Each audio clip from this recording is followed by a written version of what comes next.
এবার একটা প্যারা খাইছিলাম আমার ওয়েল ট্যাঙ্কিটা নিয়ে। ট্যাঙ্কিটাই হয় কি বৃষ্টিতে এখন মনে হয় পানি উপর দিয়ে ভিতরে ঢুকে যায়, যার কারণে হয় কি পানি ঢুকে গেলে ট্যাঙ্কিটা খুলতে গেলেই সমস্যায় ফেস করতে হয়। মানে এই কয়েকদিন ভালোই ছিলাম, রিসেন্টলি হচ্ছে একটু পেন দিতে আছে ট্যাঙ্কিটারে সার্ভিসিং করাইতে হবে। বাহ, এই জায়গায় সিগনাল না, এই মেবি পুলিশ টুলিশ ছুটি গেছে গা।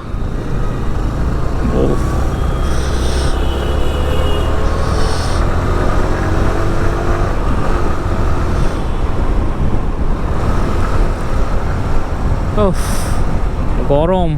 গরমে গামায় গেছি গা। ও মাই গড।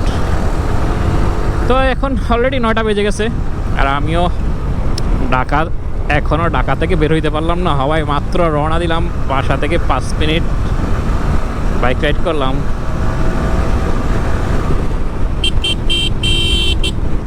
ও সিগনাল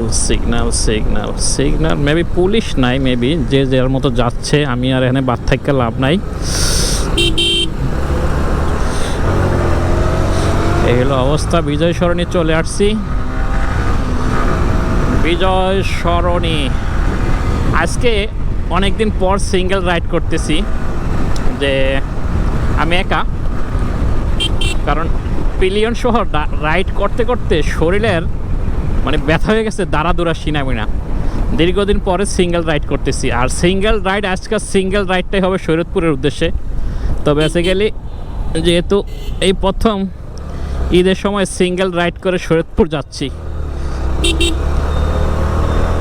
মানে একটা ভালো লাগা তো ডেফিনেটলি আছে। সিঙ্গেল একা যাওয়ার একটা মজা আছে বাইকে, বিশেষ করে কেননা বাইকে একা রাইড করতে বেশ মজা লাগে। বিশেষ করে এই R15 ভার্সন 3গুলো স্পোর্টস মোডের যে বাইকগুলো। এই যে ঢাকার এই জায়গাতে অটো মানে অবস্থাটা কি চিন্তা করা যায় কিভাবে চলতেছে। মাই গড। বিজয় সরণির সিগন্যাল, এইটা সিগন্যাল আলটিমেটলি সবসময় থাকে এখানে, এটার সিগন্যাল অল টাইমই থাকে।